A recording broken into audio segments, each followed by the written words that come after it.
성령의 안심이라는 제목으로 우리가 말씀을 한번 묵상해 보겠습니다. 오늘 성경에 나오는 것 같이 고난은 언제나 찾아올 수 있습니다.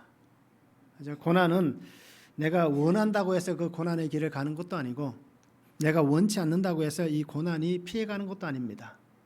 그러면 성도님들은 고난이라고 통틀어서 얘기하면 다 아실 겁니다. 그죠? 그 안에 물질의 고난도 있고, 또는 건강의 고난도 있고, 또는 직장의 고난도 있고, 또는 가정 안의 고난도 있고, 그리고 부부 관계라든지 자녀 관계라든지 또 수도 없이 많은 이 고난이 있습니다. 고난이라고 표현하기는 좀 그럴 수도 있겠지만, 그러나 이러한 어려움들이 참 우리에게 많습니다. 때로는 이 어려운 일들 때문에 그죠? 우리가 그 삶을 어떻게 보면 놓아버리는, 때로는 포기해버리는 그러한 일도 분명히 우리에게 있습니다. 그러한 순간이 다가왔을 때에 우리 성도님들은 어떻게 견뎌냈습니까? 무엇을 가지고 그 힘든 시간들을 잘 이겨왔습니까? 누구에게도 말할 수 없었던 순간들이 있을 겁니다. 그런데 그때에 어떻게 견뎌왔는가라는 것입니다. 생각하기로는 하나님의 말씀으로 잘 견뎠습니다. 하나님의 은혜였습니다. 라고 고백하면 참 좋겠지만, 그렇죠. 그렇지 않을 때가 많잖아요. 그냥 어쩌다 보니까 그냥 이렇게 왔습니다. 이 힘든 시간을 그리스도인이지만 참 예수님과 함께 이 고난을 견디지 못했고 그냥 세상 사람들과 똑같이 그렇게 하다 보니까 그냥 지나왔습니다. 라고도 우리가 얘기할 수 있을 겁니다. 그런데 오늘 우리가 분명히 아는 것은 그리스도인은 틀리는 것은 없지만 다른 것은 있어야 됩니다. 그래서 우리가 고난을 수도 없이 많이 겪어왔는데 그 고난이 나의 삶이었다라는 것을 고백할 수 있기를 원합니다. 그 힘든 시간은 내가 그렇게 살았기 때문에 하나님이 내게 주셨다라는 겁니다. 그래서 자기의 삶의 결론입니다.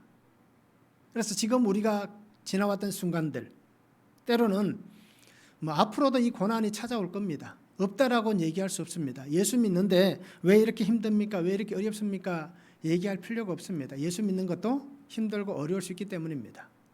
그래서 우리가 지금까지 견뎌왔던 것과는 상관없이 앞으로는 어떻게 견뎌갈 것인가를 우리가 한번 깊이 있게 잘 묵상해 볼 수 있기를 원합니다. 특별히 우리가 매일 말씀을 보시면서 그 말씀 안에서 우리 스스로가 이 문제들을 잘 풀어갈 수 있기를 원합니다. 우리가 알듯이 잡초는 잡초 일반적으로 우리가 잡초라고 표현할 수 있는 수많은 풀들, 나무도 있을 수 있고요. 이 잡초는 아무리 뽑아도 그렇잖아요. 아무리 밟아도 시간이 지나면 또 그 자리에 또 납니다. 그래서 아무리 애쓰고 노력하고 약을 뿌려도 기가 막히게 시간이 지나고 나면 또 자라납니다. 그 원인은 뭐겠습니까? 생명력이 길다라고 얘기하겠지만 그 잡초의 잔뿌리들이 여전히 그 땅 속에 남아있기 때문입니다. 그런데 온실 속의 화초는 어떻습니까? 온실 밖으로 나가면 대부분은 다 그렇다라고 얘기할 수 없지만 그러나 많은 온실 속의 화초들은 그 온실을 떠나면 자기도 모르게 그냥 서서히 죽어갑니다. 결국 이 얘기가 뭐겠습니까? 오늘 그리스도인들인 우리는 잡초가 되면 안 되겠지만 이렇듯 우리는 고난 속에서도 끝까지 주의 말씀이 살아있는, 우리 속에 주의 말씀이 살아있어야만 그 힘들고 어려운 고난을 이겨낼 수가 있습니다. 그래서 들어둔 말씀이 있어야만 나중에, 지금은 아니더라도 나중에 힘든 일들이 생겨나면 그때 들어둔 말씀이 있어서 견디고 나가는 겁니다. 그래서 우리가 보고 있는 이 큐티책 보면 많은 간증하는 부분들 속에 나오는 것들이 그런 얘기입니다. 그래서 부모님 중에 최고의 부모님은 그분이 어떤 상황이든 상관없이 내가 예수 믿게 해준 부모가 최고의 부모다라고 얘기한 이유가 바로 거기 있습니다. 또 나를 예수 믿게 해준 배우자가 최고의 배우자입니다. 그래서 하나님께서 내 믿음이 떨어지지 않도록, 내 신앙이 떨어지지 않도록 나에게 딱 맞는, 이제 나에게 가장 필요한 분을 나의 옆에 두고 있는데, 그 사람이 배우자일 수도 있고요, 자녀일 수도 있고, 또는 주위의 환경 속에 살아가는 여러 사람일 수도 있습니다. 그러게 우리가 주어진 환경 안에서 어떤 일이 닥쳐오더라도 견딜 수 있기를 원합니다. 이길 수 있기를 원합니다. 그리고 웃을 수 있는 사람이 되기 바랍니다. 그러면 우리가 통상적으로 그렇게 힘든데 어떻게 웃을 수 있습니까? 라고 얘기하면 그 사람은 정말 멋진 사람이잖아요. 누구에게도 야, 나는 이렇게 힘들었는데도 웃을 수 있다 라고 얘기하면 정말 멋있는 사람입니다. 그런데 이보다 더 멋있는 사람은 어떤 사람입니까? 그냥 웃을 수 있다라는 것으로 끝나는 게 아니라 그 속에 믿음을 가지고 하나님 주신 사명으로 끝까지 살아가는 사람이, 그 사명 안에 살아가는 사람이 웃을 수 있는 사람보다 더 멋진 사람이다라는 것입니다. 그리고 오늘 우리 성도님들도 이렇게 주님 주신 이 사명 안에서 오늘 바울을 보시기 바랍니다. 이 고난 속에도 하나님 앞에 당당히 설 수 있고 사람들 앞에 당당히 설 수 있는 이런 사람이 정말 멋있는 사람입니다. 그리고 우리 성도님들도 이렇게 살아갔으면 좋겠습니다.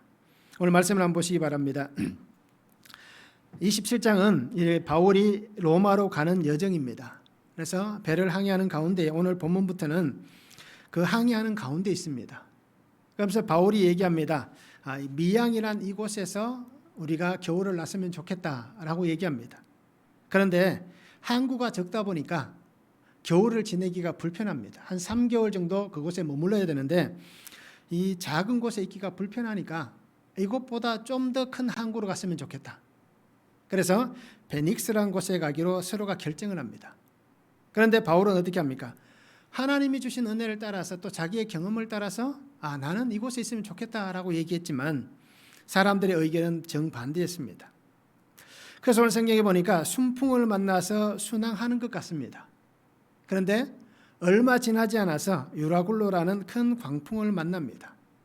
결국 이 태풍 속에서 생명의 위협을 느끼고 절망의 순간에 빠져듭니다.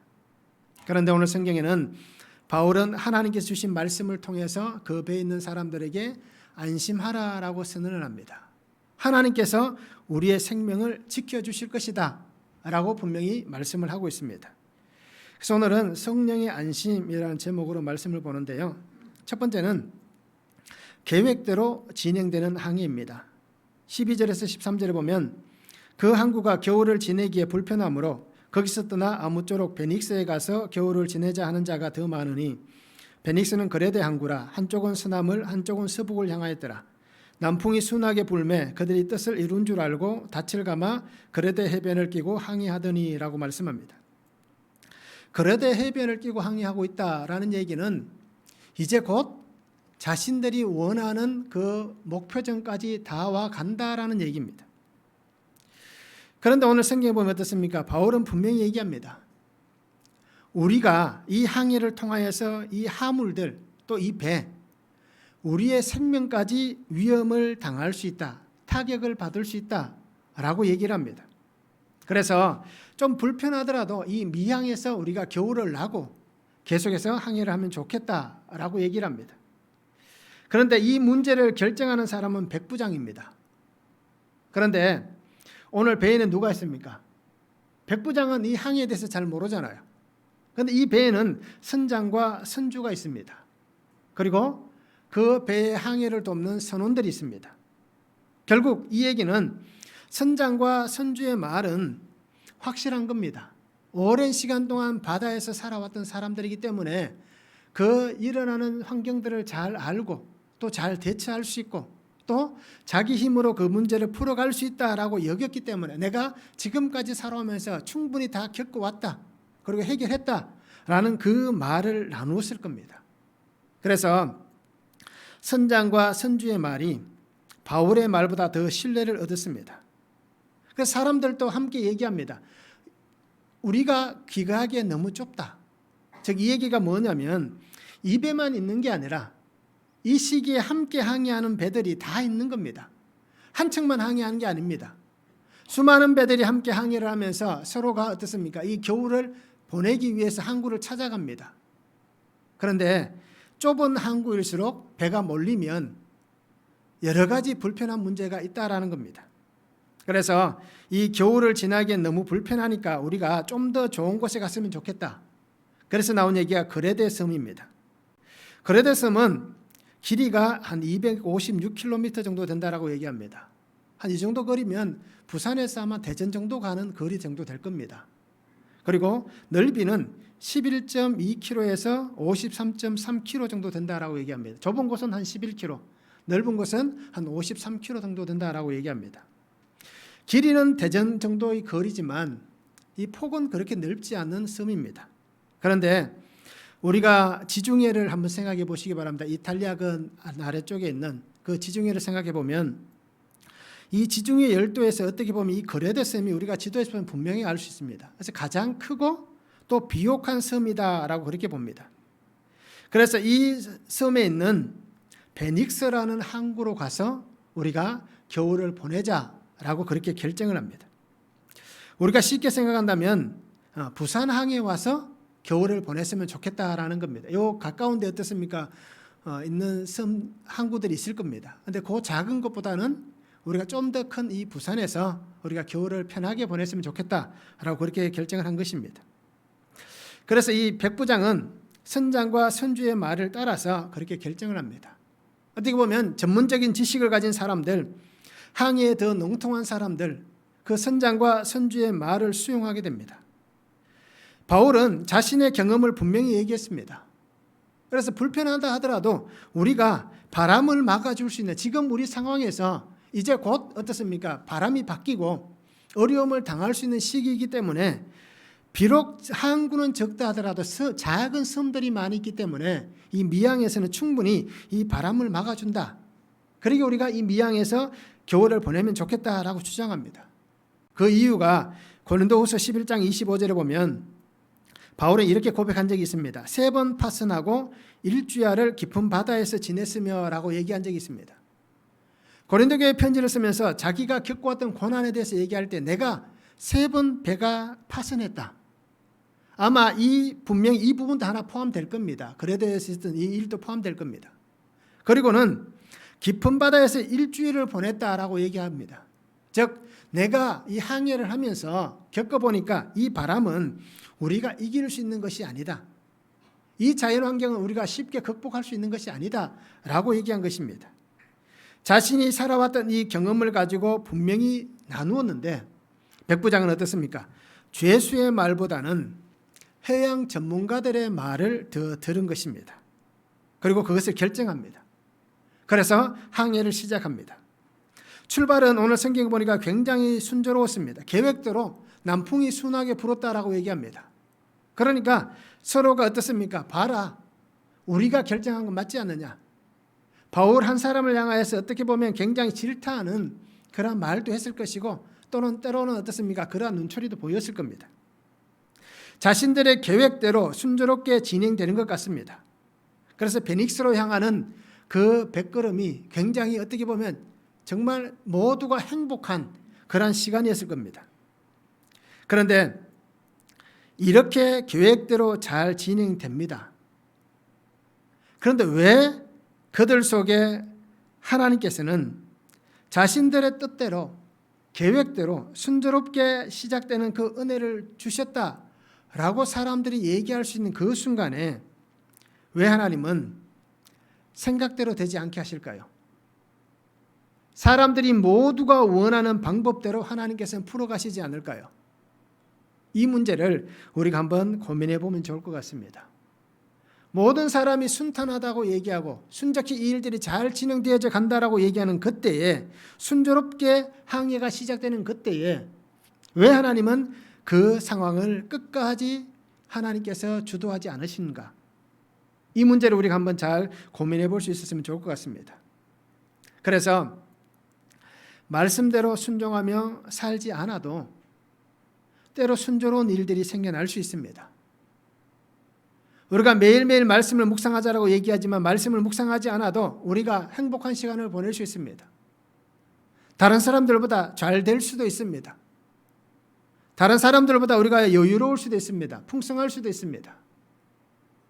그러나 인간의 경험과 기술과 지식으로는 순탄할 수가 없는 겁니다. 내가 아무리 계획을 세운다 하더라도, 내가 아무리 좋은 일들을 준비하였다 할지라도 그 속에 순탄함은 존재하지 않을 수도 있는 겁니다. 주위의 환경이 완벽할 수 있습니다. 우리가 생각한 대로 완벽하게 잘 맞추어져 갈 수도 있습니다. 그런데 주위의 환경이 모두가 완벽하다 한다 할지라도 그 상황이 여전히 순조롭다라고 우리가 말할 수는 없을 것입니다. 그래서 오늘 성경에 보면 어떻습니까? 계획대로 항해가 진행됩니다. 그런데 그 속에서 하나님께서 무엇을 보여주실지를 우리가 말씀을 한번 잘 보면 좋을 것 같습니다. 말씀을 한번 적용해 보시기 바랍니다. 불편하다고 해서 하나님께 묻지 않고 떠나는 나의 자리가 있습니까? 불편하고 힘들고 어렵다라고 해서 하나님 앞에 묻지 않고 말씀을 묵상하지 않으면서 혹시 떠나가는 자리가 있습니까? 그 자리는 어디입니까? 말씀 한번 적용해 보시기 바랍니다. 말씀으로 행하지 못하는데도 이 일이 잘 되고 있다면 우리는 그 잘됨 속에서 무엇을 느낍니까? 너무 잘 되고 있습니다. 그런데 그 속에서 우리가 무엇을 느끼고 있는지 말씀을 한번 적용해 보면 좋을 것 같습니다. 두 번째는 유라굴로를 만납니다. 14절에서 20절에 말씀합니다. 얼마 안 되어 섬 가운데로부터 유라굴로라는 광풍이 크게 일어나니 배가 밀려 바람을 맞추고 갈 수 없어 가는 대로 두고 쫓겨가다가 가오다라는 작은 섬 아래로 지나 간신히 거루를 잡아 끌어올리고 줄을 가지고 선체를 둘러 감고 스르디스에 걸릴까 두려워하여 연장을 내리고 그냥 쫓겨가더니 우리가 풍랑으로 심히 애쓰다가 이튿날 사공들이 짐을 바다에 풀어버리고 사흘째 되는 날에 배의 기구를 그들의 손으로 내버리니라. 여러 날 동안 해도 별도 보이지 아니하고 큰 풍랑이 그대로 있음에 구원의 여망마저 없어졌더라라고 말씀합니다. 순풍으로 항해를 잘 시작했습니다. 그런데 오늘 성경에 보니 어떻습니까? 섬을 분명히 끼고 돌아간다는 것은, 해변을 끼고 돌아간다는 것은 눈앞에 거의 다 와간다는 얘기입니다. 그런데 어떻습니까? 그 행복한 시간은 오래 가지 않았습니다. 모두가 원하는 아름다운 결말은 그들 앞에 다가오지 않았습니다. 유라굴로라는 광풍이 불어닥칩니다. 이것은 북동풍이다라고 얘기합니다. 그레드 섬에는 이다산이라는 산이 있습니다. 중앙에 큰 산이 하나 있습니다. 그 산에서 내려오는 바람과 지중해에서 유럽 방향으로 불어가는 바람이 만나면, 이렇게 남풍과 북동풍이 만나면 굉장히 큰 광풍이 일어난다라고 얘기합니다. 즉 갈릴리 바다에 보면 어떤 돌풍이 가끔씩 분다라고 얘기하잖아요. 그렇기 때문에 이 힘든 상황이 생겨날 수 있습니다. 이런 현상이 어쩌다 한번 일어나는 게 아니라 특별히 계절에 따라서는 굉장히 자주 일어난다라고 얘기를 합니다. 그래서 지금 마침 이 광풍이 불어닥치는 상황이 생겼습니다. 그래서 자신들이 항해하는 배, 정말 이 배가 눈앞에 섬을 두고 다가갈 수 없는, 즉 굉장한 위기 상황에 빠지게 됩니다. 자신들을 지켜줄 수 있는 이 배였는데 결국 그 배에서 안전을 보장할 수 없는 일이 생겼고, 어떻습니까? 최선을 다해서 사투를 벌이고 있습니다. 얼마나 위험하고 급박한 상황인지 오늘 말씀은 분명히 얘기합니다. 항해를 돕는 별자리를 볼 수 없다라고 얘기합니다. 오늘날은 내비게이션이 있어서 GPS 장치가 잘 돼 있어서 태풍 속에서도 배가 잘 항해를 합니다. 그 맞춰진 대로 항해를 합니다. 그런데 이 시대는 어떻습니까? 별자리를 보고 항해를 합니다. 그런데 항해할 수 있는 모든 것들이 다 막혀버렸습니다. 결국 할 수 있는 것은 아무것도 없습니다. 바람 부는데도 물결이 치는 대로 그저 떠내려갈 뿐입니다. 그러면서 오늘 성경에 뭐라고 얘기합니까? 스르디스에 걸리지 않으려고 노력을 합니다. 이 스르디스라는 것은 모래가 퇴적되어 생긴 언덕입니다. 그래서 우리가 알듯이 모래톱이다라고 생각하시면 됩니다. 그러니까 물 속에 있는 어떻게 보면 언덕과 같은 것입니다. 그래서 이 언덕에 걸리면 배가 난파를 당할 수 있는 상황입니다. 그래서 배가 이 모래톱에 걸리지 않게 하기 위해서 자신들이 하는 행동이 뭡니까? 배에 있는 짐을 버립니다. 그리고 나중에는 배를 운행할 수 있는 여러 가지 기구들도 다 떼어서 버립니다. 결국 이 얘기는 위기를 극복하기 위해서 자신들이 가지고 가야 될 이익금들, 자기가 지금 챙겨야 될 그런 수많은 수입들, 어떻게 보면 전 재산이라고 얘기할 수 있는 것도 있을 겁니다. 그 모든 것을 스스로가 버릴 수밖에 없는, 다른 사람이 그것을 빼앗아가는 것이 아니라 이 광풍 속에서 스스로가 그것을 짐을 버릴 수밖에 없는 위기가 생긴 겁니다. 살기 위해서는 배를 조종할 수 있는 수많은 기구도 버리는 겁니다. 이 풍랑 속에서 배를 운전하기가 힘들겠지만 그래도 배를 움직일 수 있는 것은 있어야 되지 않겠습니까? 그런데 살기 위해서 이 모든 것을 다 버립니다. 그런데도 해결되지 않습니다. 우리가 살아가는 삶 속에 유라굴로라는 이 광풍을 우리 성도님들도 때로는 만나실 겁니다. 그러면 그때에 누군가가 그것을 빼앗아가는 것이 아니라 내 손으로 나 때문에, 내가 살아온 삶 때문에 이 광풍이 생겨나는 겁니다. 결국 자기 손으로 이 위험 가운데 거할 수밖에 없는 상황을 스스로가 만들어내는 것입니다. 그것이 오늘 성경에 그대로 등장합니다. 스스로가 짐을 버리고 스스로가 그 기구를 떼서 버리는 겁니다. 그래서 오늘 성경에 분명히 다시 얘기합니다. 큰 풍랑이 그대로 있음에 구원의 여망마저 없어졌더라라고 얘기합니다. 살기 위해서 발버둥을 치고 있는데 살기 위한 소망은 사라졌다라는 것입니다. 그 위험한 항해 속에서 어떻게든 견뎌보려고 합니다. 그래서 오늘 성경에 보면 분명히 얘기합니다. 더 이상 내일은 없다라는 환경에 처합니다. 오늘 이 배에는 276명이 함께 항해를 합니다. 군인도 있고요, 선원도 있고, 또는 자기가 어떻습니까? 사업을 하기 위해서 로마로 가는 사람도 있고, 바울과 같이 죄수들도 포함되어져 있습니다. 다양한 사람 276명이 이 배에 같이 있습니다. 그런데 이 배에서 모든 사람이 할 수 있는 것은 아무것도 없습니다. 군인은 할 수 있는 게 있겠습니까? 없습니다. 선장과 선주, 선원들은 항해에 능통한 자들입니다. 그런데 할 수 있는 것이 아무것도 없습니다. 우리가 신뢰로 한번 들어보시기 바랍니다. 예수님과 제자들이 갈릴리 바다를 건널 때 어떤 일이 벌어졌습니까? 그 작은 배에 풍랑이 들어칠 때에 제자들은 어부였습니다. 그런데 어떻습니까? 그 풍랑 속에서 할 수 있는 것이 아무것도 없었습니다. 그때 그들의 눈에 보인 것은 그 배 고물에서 주무시는 예수님이 보였습니다. 그리고 그들이 한 얘기가 무엇입니까? 주님, 우리가 죽게 된 것을 돌아보지 않습니까? 바로 그와 같은 상황이 지금 이 배에 일어난 것입니다. 결국 광풍이 온 것은 말씀을 듣지 않았던 결론입니다. 한 사람, 그 한 사람의 얘기만 들었어도 이 광풍은 피할 수 있었습니다.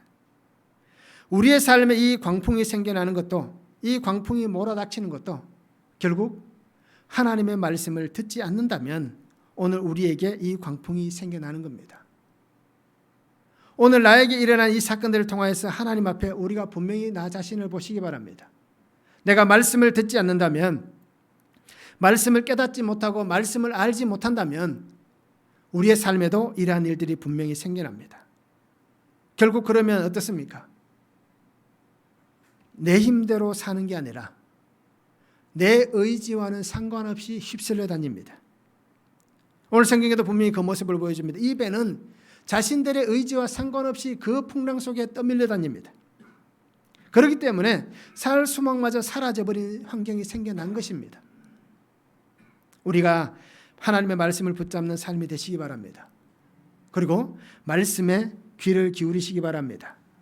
말씀으로 살아야 이 광풍 속에서도 우리가 나아갈 그 방향으로 배는 하나님께서 선장이 되셔서 바르게 인도해 주시는 것입니다. 말씀을 한번 적용해 보시기 바랍니다.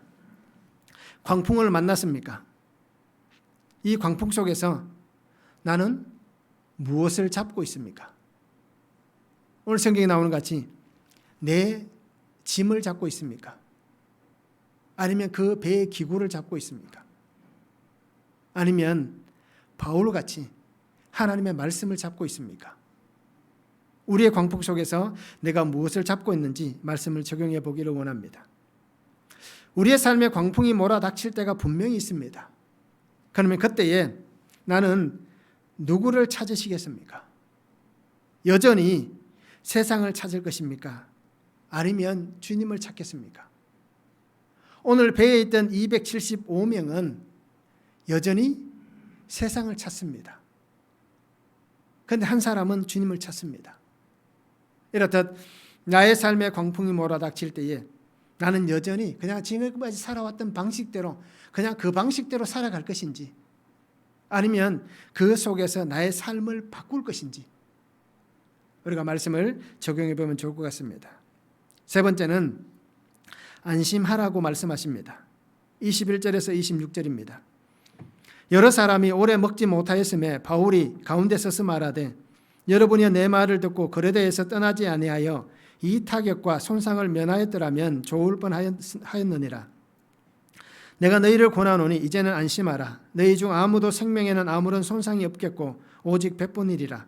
내가 속한 바 곧 내가 섬기는 하나님의 사자가 어젯밤에 내 곁에 서서 말하되 바울아 두려워하지 말라. 내가 가이사 앞에 서야 하겠고 또 하나님께서 너와 함께 항해하는 자를 다 내게 주셨다 하였으니 그러므로 여러분이 안심하라. 나는 내게 말씀하신 그대로 되리라고 하나님을 믿노라. 그런즉 우리가 반드시 한 섬에 걸리리라 라고 말씀합니다.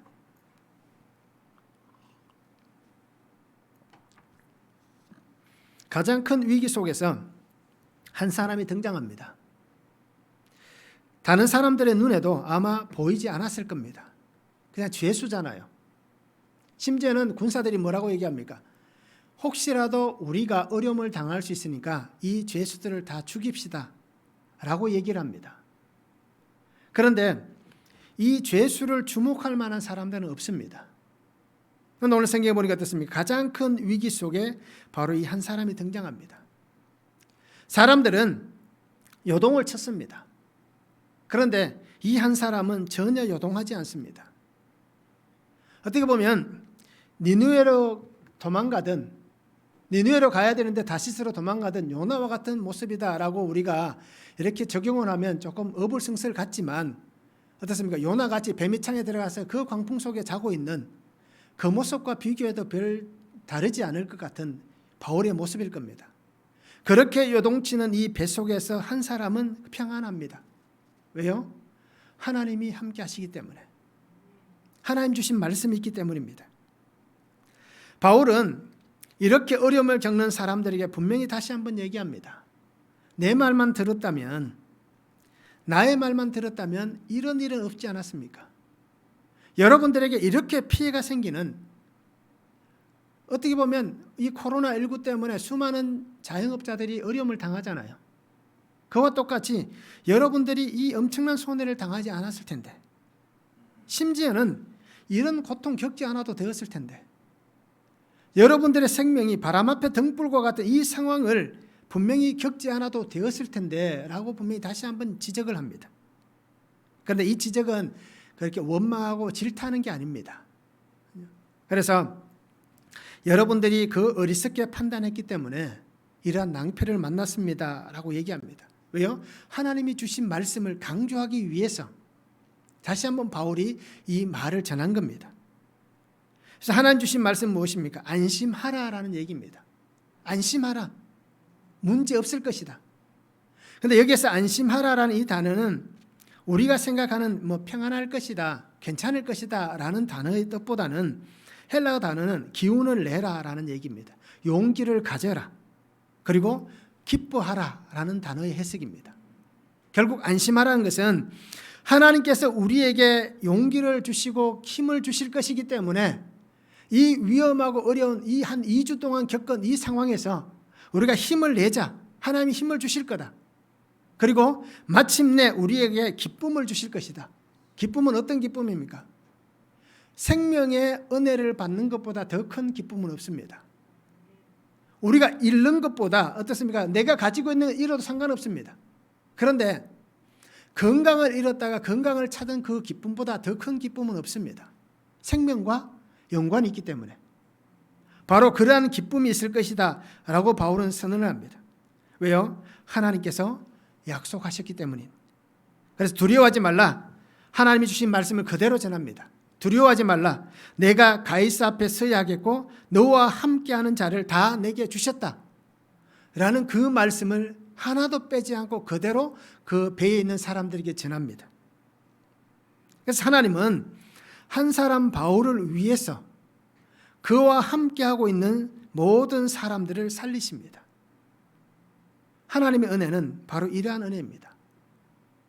한 사람을 위하시지만 그 한 사람만을 건져내시는 것이 아니라 그 한 사람과 함께 있는 사람들도 동일한 은혜 가운데 거하게 하시는 겁니다. 그래서 하나님은 우리가 성경에 나와 있는 말씀들을 보면 이 동일한 은혜가 어떤 은혜겠습니까? 늦은 비를 주시고 이른 비를 주시는 은혜, 모든 땅에 골고루 주시는 이 은혜가 바로 하나님의 은혜인 것입니다. 하나님은 이 한 번의 위기 속에서만 말씀하신 것이 아니라 위기를 만날 때마다 바울을 찾아보셨고 그에게 격려를 하여 주셨습니다. 사도행전 18장 9절과 10절에 보면 밤에 주께서 환상 가운데 바울에게 말씀하시되 두려워하지 말며 침묵하지 말고 말하라. 내가 너와 함께 있음에 어떤 사람도 너를 대적하여 해롭게 할 자가 없을 것이니 이는 이 성 중에 내 백성이 마름이니라 라고 말씀합니다. 예루살렘에서 잡혔던 바울에 대해서 하나님께서 그 밤에 그렇게 바울에게 주신 말씀입니다. 사도행전 23장 11절에도 보면 그날 밤에 주께서 바울 곁에 서서 이르시되 담대하라. 내가 예루살렘에서 나의 일을 증언한 것 같이 로마에서도 증언하여야 하리라 라고 말씀합니다. 이렇듯 하나님은 위기 때마다 어려울 때마다 바울을 찾아와 주셨습니다. 그래서 위로는 하나님에게서 오는 것입니다. 기쁨은 하나님에게서 오는 것입니다. 위로와 기쁨이 세상 속에는 없습니다. 잠시에 우리에게 만족함을 줄 수 있겠지만 하나님이 주시는 그 위로와 하나님 주신 그 기쁨은 세상 가운데 없습니다. 그리고 오늘 우리는 하나님 주신 이 위로와 기쁨의 삶을 함께 살아갈 수 있기를 원합니다. 하나님께서 그 사랑하시는 하나님의 자녀들, 하나님의 백성들에게 주시는 선물입니다. 그래서 그 선물이 위로이고 기쁨입니다. 왜요? 그것이 구원이기 때문입니다.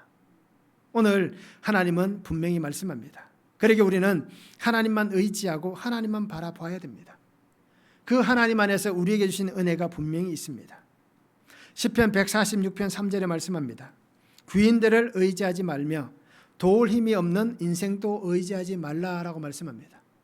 귀인이라고 해서 높은 자리에 있는 사람이라고 해서 재산이 많은 사람이라고 해서 어떤 정치적 영향력이 있는 사람이라고 해서 우리 그 사람을 의지하지 말라는 겁니다. 그 사람들은 우리의 인생을 도울 수 없다는 겁니다. 즉 우리의 생명을 살릴 힘이 그들에게는 없다라는 것입니다. 함께 배에 있던 사람들은 바울 통해서 하나님의 그 구원의 은혜를 얻었습니다. 그리고 그들의 인생이 달라지는 기쁨을 얻게 되었습니다. 그 275명의 사람들 중에 누가 예수님을 믿었는지 또 그 속에 하나님의 그 주신 믿음으로 살았다라는 기록은 없습니다. 그런데 아마 그 속에서도 하나님을 믿는 사람들이 분명히 일어났을 것이고 또 이 사건, 또 그레데셈에서 일어났던 이 수많은 사건들, 그 속에서 분명히 하나님을 믿는 사람들이 일어났을 것입니다. 인생의 환경 안에 누구와 함께 있습니까? 믿음의 한 사람, 그 한 사람과 함께 있는지 우리를 분명히 돌아보시기 바랍니다. 내가 살아가는 이 환경 속에 내가 누구와 함께 살아가는지, 나는 정말 그 사람들에게 어떤 영향력을 끼치고 있는지, 그 사람들은 나를 통하여서 어떤 삶의 길로 걸어가고 있는지 우리 한 사람의 삶을 분명히 잘 보시기 바랍니다. 그래서 그 한 사람, 믿음의 한 사람 때문에 생명의 놀라운 역사가 일어나고 구원의 은혜가 일어나고 그 한 사람으로 인해서 하나님은 새로운 은혜 자리로 모든 환경을 바꾸어 가십니다. 그리고 오늘 나도 정말 그 은혜 안에서 어떻게 살아가야 할지를 다시 한번 우리가 잘 생각해 볼 수 있는 시간이 되면 좋을 것 같습니다. 인생의 환경 속에 누구와 함께 있습니까? 바울 같은 사람과 함께 있습니까? 아니면 내가 바울과 같은 사람으로 함께 하고 있습니까? 내 삶 속에 바울 같은 사람이 있는지, 아니면 내가 믿음의 신앙의 연수가 더 깊어지고 또 내가 하나님 앞에서 더 말씀으로 살아가서 내가 바울과 같은 사람이 되어서 함께 있는지, 우리가 어떤 모습으로 있는지 한번 잘 묵상해 보기를 원합니다. 하나님께서는 나의 삶의 주인 되시기를 원하십니다. 내 삶의 주권자가 되시기를 원하십니다. 그러면 인정하시기 바랍니다. 고백하시기 바랍니다. 그래서 예수 그리스도의 십자가 은혜를 선포하며 오늘 주시는 말씀과 똑같이 안심하라고 외칠 수 있는, 내가 하나님을 믿기 때문에 안심합시다라고 외칠 수 있는 그러한 성도의 삶을 우리가 함께 살았으면 좋겠습니다. 말씀을 한번 적용해 보시기 바랍니다. 한 영혼을 구원하려면 기다림과 지혜가 필요합니다. 그러면 함께 기다리며 복음을 전할 사람은 누가 있습니까? 나는 누구에게 기다리며 이 복음을 전해야겠습니까? 안심하라고 외치며 말씀으로 중심을 잡는 한 사람이 내가 되고 있는지, 우리의 가정에서 내가 말씀으로 중심을 잡은 사람인지, 우리 교회에서 내가 말씀을 가지고 중심을 잡은 사람인지, 또는 내가 다니는 직장이라든지 내가 살아가는 삶의 그 울타리 안에서 내가 말씀으로 중심을 잡은 그 사람인지 우리가 말씀을 한번 적용해 보시기를 바랍니다. 믿음의 사람은 침묵해야 될 때가 있습니다. 또 그와 같이 믿음의 사람은 다시 입을 열어 말해야 될 때가 분명히 있습니다. 침묵할 때와 말할 때를 우리 성도님들이 잘 분별하시기 바랍니다. 그래서 잘 분별해서 우리가 구원의 은혜를 이루어갈 수 있기를 원합니다. 침묵해야 될 때 말해서 이 구원이 깨어지고, 또 말해야 될 때 침묵해서 이 구원이 깨어지는 그런 어리석은 삶이 아니라 이것을 잘 분별하여서 우리가 구원의 은혜를 이룰 수 있는 귀한 성도가 되면 좋을 것 같습니다. 바울과 같이 나에게 주신 이 환경 안에서 우리가 고난을 겪을 수도 있습니다. 그러면 이 고난 속에서 함께 위로할 수 있는 자가 되기를 원합니다. 또 함께 손을 잡고 생명으로 나아갈 수 있는 그러한 성도가 되기를 원합니다. 하나님께서 나의 길을 열어주시듯이 내가 그 길을 그들에게 열어갈 수 있는, 그래서 하나님께서 그 길을 열어가실 수 있도록 우리가 작은 도구가 되는 그러한 삶을 우리가 함께 살았으면 좋겠습니다. 하나님은 오늘도 나를 통하여서 역사하시고 나를 통하여 섭리하시기를 원하십니다. 그래서 죽어가는 한 생명을 분명히 살리기를 원하십니다. 그리고 오늘 우리는 말씀의 중심을 잡으시기 바랍니다. 그래서 내가 살아나고 우리의 가정이 살아나고 우리 공동체가 살아날 수 있는 그러한 성도의 삶이 되면 좋을 것 같습니다. 광풍이 없으면 좋겠지만 수도 없이 많은 광풍이 계속해서 우리를 기다리고 있습니다. 그러나 그 속에서 하나님이 주신 기쁨이 있습니다. 그러기에 믿음의 용기를 가지고 하나님 주신 이 말씀 안에서 용기를 가지고 이 모든 일들을 잘 이겨내시기 바랍니다. 그리고 주님의 말씀, 세상이 줄 수 없는 그 평안을 내가 내게 주겠다라고 약속하셨던 이 말씀 안에서 날마다 우리가 승리하여서 예수 그리스도의 십자가 정언자로 살아가는 귀한 성도가 되면 좋을 것 같습니다. 그래서 오늘도 우리에게 주신 이 말씀을 우리가 늘 붙잡으시기 바랍니다. 순종할 수 있기를 원합니다. 그래서 말씀의 위로와 말씀의 권면으로 살아가는 귀한 성도가 될 수 있기를 주님의 이름으로 축원합니다. 기도하시겠습니다. 사랑의 아버지 하나님 감사합니다. 오늘도 우리에게 주신 말씀을 바라봅니다. 아버지 하나님, 주신 말씀을 통하여서 우리가 믿음으로 살아가게 하시고 주님 은혜로 살아가는 삶이 되게 하여 주시옵소서. 우리가 살아가는 삶 속에서 내 말 듣지 않는다고 해서 우리가 정말 그 사람들과 등을 지고 돌아서고 또 그들을 떠나는 어리석은 자가 아니라 하나님 주신 그 말씀을 가지고 그 속에서 끝까지 하나님 주신 사명을 잘 감당해낼 수 있는 귀한 성도들이 되게 하여 주시옵소서. 그래서 주의 말씀을 듣게 하시고 그 말씀을 듣고 잘 분별하여서 말하게 하시고 또 역사하시는 하나님의 귀한 통로가 되어서 한 생명을 살리기를 원하시는 하나님의 귀한 도구로 살아가는 성도들이 삶이 되도록 주님 축복하여 주시옵소서. 인생의 고난 속에서 주저앉는 자가 아니라 주의 말씀같이 안심하라고 말씀하시는 그 말씀을 붙잡고 용기를 내고 하나님 주신 그 기쁨 가운데 거할 수 있는 귀한 성도들의 삶이 되도록 주님 은혜 위에 은혜를 다하여 주시옵소서. 감사를 드리며 예수님의 이름으로 기도하옵나이다. 아멘.